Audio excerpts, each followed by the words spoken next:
여러분 안녕하십니까? 사주 상담사 장세진입니다. 사주 오행 중에서 목에 대해서 알아볼 텐데요. 오행 중 생명을 가진 것은 목뿐인데요. 목은 모든 것을 품어주는 인자함이기도 하죠. 하지만 목 기운이 과다하거나 부족할 경우에는 사주에 영향을 미치게 됩니다. 그렇다면 사주에서 목 기운은 무엇을 의미할까요? 오늘의 영상은 오행 목에 대해서 자세히 알아보겠습니다. 사주 오행에서의 목은 위를 향해 꾸준히 성장하려는 성질이 강하지요. 성공보다는 성장에 관심이 많아서 배우는 것을 좋아합니다. 목은 자유를 주면 따뜻하고 인간적인 모습을 보이지만 억압하면 강하게 반항하는데요. 틀에 얽매이지 않으며 자유롭게 공부하는 것을 좋아하고 미래지향적이며 집중력이 뛰어납니다. 목은 굽히려 하지 않기 때문에 특히 간목이 많은 사람은 예로부터 감옥에 간다는 설이 있을 정도로 강한 기질을 보이는데요. 환경에 대한 적응력이 뛰어나며 특히 을목은 꽃을 피우며 결실까지 잘 맺습니다. 돈에 대한 경제관념이 강하긴 하지만 장사보다는 학문을 하는 것이 좋은데요. 어떤 일이든 질서나 순차적인 접근 방식을 선호하며 목은 서서히 자라는 나무이기 때문에 세월이 흘러야 결과를 볼 수 있습니다. 그런데 결과를 빨리 보려 한다면 기다림에 지쳐 포기도 쉽게 하기도 합니다. 간목은 편재적 성향, 외강 내유이죠. 명예적이고 진취적이며 우두머리 기질을 가지고 있는데요. 간섭을 싫어하고 성공지향적이며 간목이 성공하려면 겸손을 배워야 합니다. 간목이 너무 많으면 객기를 부리는데요. 결단력이 뛰어나고 판을 빨리 읽는 공간 지각 능력이 강합니다. 성실하고 자기 주장이 강하며 역마성이 있어 위로받는 기질이 있고 자유로운 영혼입니다.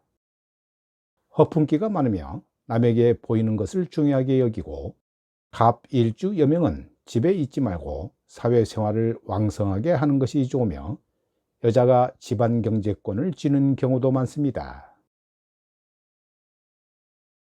을목은 정제적 성향, 외유내강인데요. 간목과는 정반대의 성향을 가지고 있습니다. 겉은 부드럽지만 속은 강하고 실속이 있는 사람이 많고요. 치밀하고 섬세하며 꼼꼼합니다.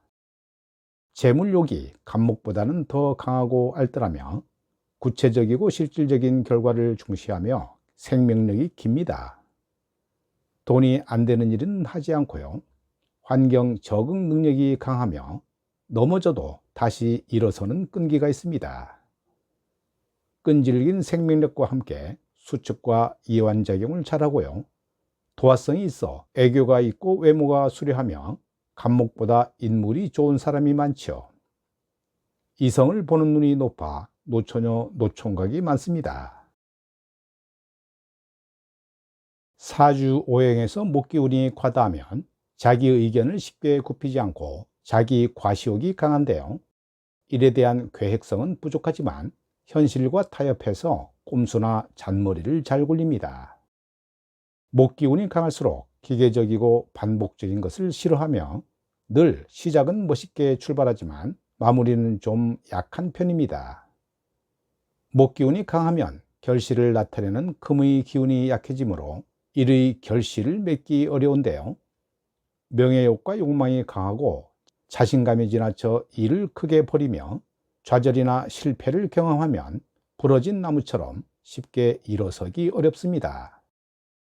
특히 간목은 자존심이 강해서 작은 상처도 오랫동안 기억합니다.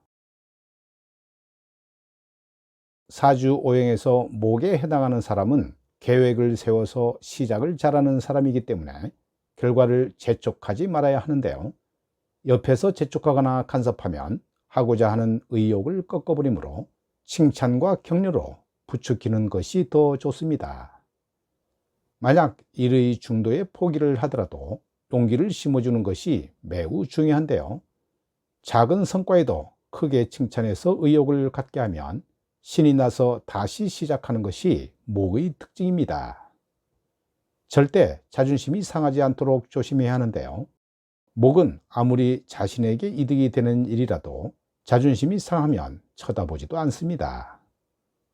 어린아이와 같은 순수한 마음을 가진 목은 아낌없이 칭찬하고 격려하면 스스로 일어서는 기운이므로 잘 활용하시기 바랍니다.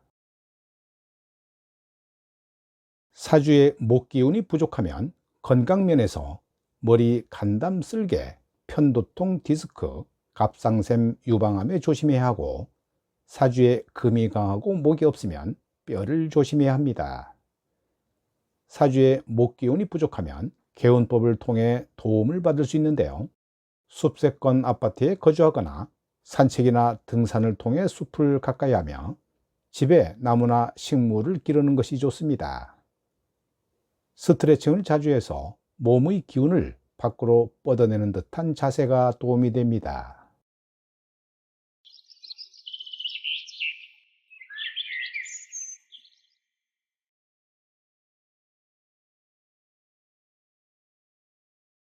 이 명조의 주인공은 무술년에 교통사고로 사망한 사주인데요. 묘월에 태어난 임자일주 남명으로 상관격에 신약한 사주입니다. 연지 축토 정관이 상관과 부딪히고 상관을 활용하여 직장 생활은 가능하지만 조용한 스타일의 대인관계가 순탄치 않아 조직 생활이 본인에게 잘 맞지는 않습니다. 태생적으로 몸이 약한 편입니다. 34 신해대운까지 직장 생활을 하다가 신해대운 끝자락이나 44 경술대운에 직장 생활을 청산하고 건강을 돌볼 겸 시골로 내려가 양봉업을 했다고 합니다. 44 경술대운 무술년은 천간 무게합, 지지 축술형이 강하게 작용하는 때인데요. 본인의 건강 문제가 생기거나 사건, 사고가 발생할 가능성이 있습니다. 2018년 겨울에 교통사고로 사망한 명주인데요. 고인의 명복을 빕니다. 이 명조의 주인공은 50대 초반의 남성으로 재혼을 생각 중인데요. 인월에 태어난 갑오일주 남명으로 일지 오화 상관 주의로 비견으로 갑목, 임목이 있고 시지 유금과 일지 오화는 팥살이 작용합니다. 년지 축토 정제는 월주 갑인과 암합함으로 태생적으로 여자복이 약하며 연애는 잘 되는 편이 아닌데요. 인연 닿는 여자는 돌싱이나 유부녀 아니면 삼각관계 스타일이나 바람기가 있습니다. 모친의 등살과 잔소리가 있는 남자로 보이며 배우자와 모친과는 사이가 좋지 않아 보이고요. 갑진년에는 애정은 흐름이 좋지 않아 결혼하기 힘들 것으로 봅니다. 남방 화기운이 들어오는 60대 중반을 지나 70대로 넘어가면서 애정운이 점차 좋아지겠지만 그 무렵에 건강이 나빠지는데요. 이런 사주는 재혼 인연을 만나도 행복한 결혼 생활이 쉽지 않으므로 재혼은 신중할 필요가 있습니다. 오늘 영상은 여기까지입니다. 여러분 대단히 감사합니다.